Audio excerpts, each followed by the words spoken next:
having taken these little steps forward in my own kind of shedding of ignorance, I've moved into this space in one that I've just tried to be present and listen. And if there's things that naturally I can help with, I'll step into trying to be helpful. We are pleased to see that, led by your national and local spiritual assemblies, you are seizing opportunities, whether those thrust upon you by current circumstances or those derived from your systematic labors in the wider society, to play your part, however humble, in the effort to remedy the ills of your nation.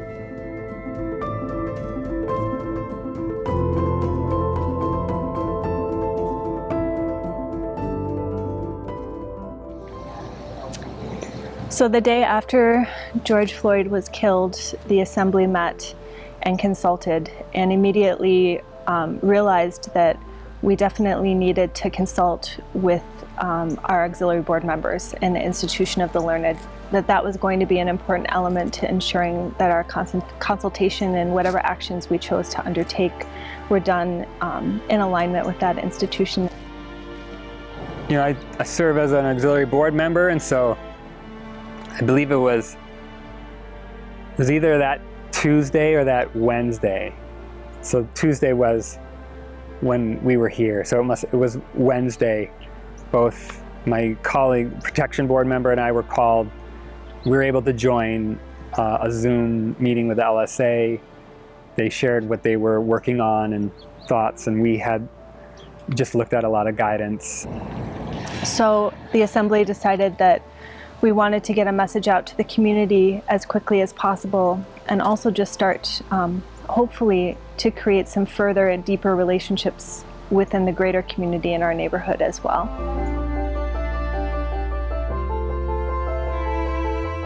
It is with pained hearts that the local spiritual assembly is writing to you concerning the death of George Floyd. Video of his treatment by the police, while repeatedly asking for help, was horrible to witness. Yet another death of an African American, this time near our very doorstep, has caused the assembly much sadness and worry for those experiencing racism on a daily basis. It is with love and hope in the power of Baha'u'llah's teachings that this letter is being written. Written by the local spiritual assembly of the Baha'is of Minneapolis, dated May 29th, 2020. So we met as an assembly and consulted on the message that we wanted to send out to the community, as well as met for several hours with our auxiliary board members and consulted with them. And further to that, we also did outreach to the Office of Public Information and to the National Spiritual Assembly to let them know what plans we had undertaken and what we hoped to undertake, and get some guidance and hopefully consultation with those bodies as well. We also wanted to reinforce a lot of the messages that the National Spiritual Assembly and the Universal House of Justice have been sharing with us around the fact that racism still is considered the most challenging issue that's facing us in America, and that this challenge has not gone away. If anything, in some ways it's become even more urgent and apparent.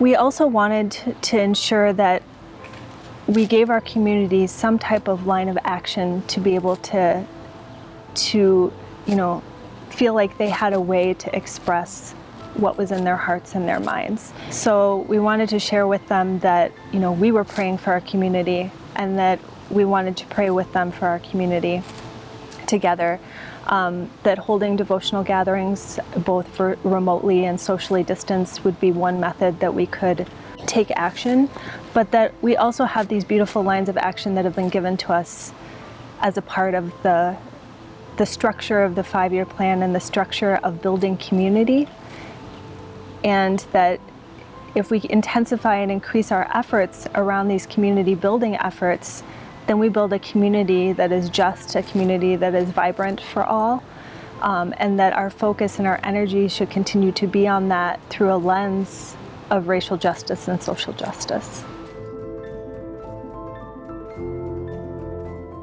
Devotional gatherings are essential. So too is full participation in the framework for action provided in this plan.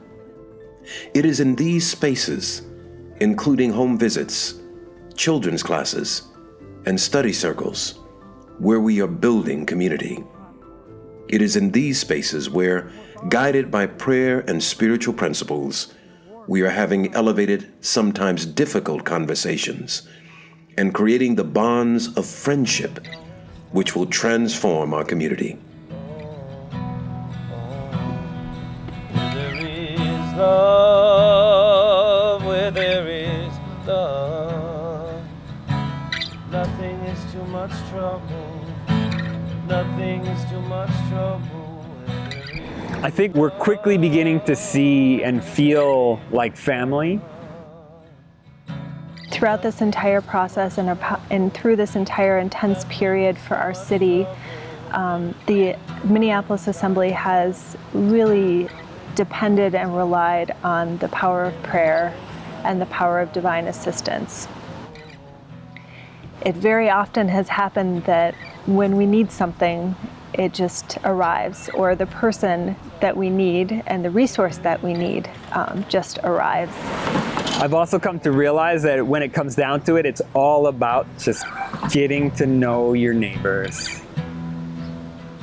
And it can happen anywhere.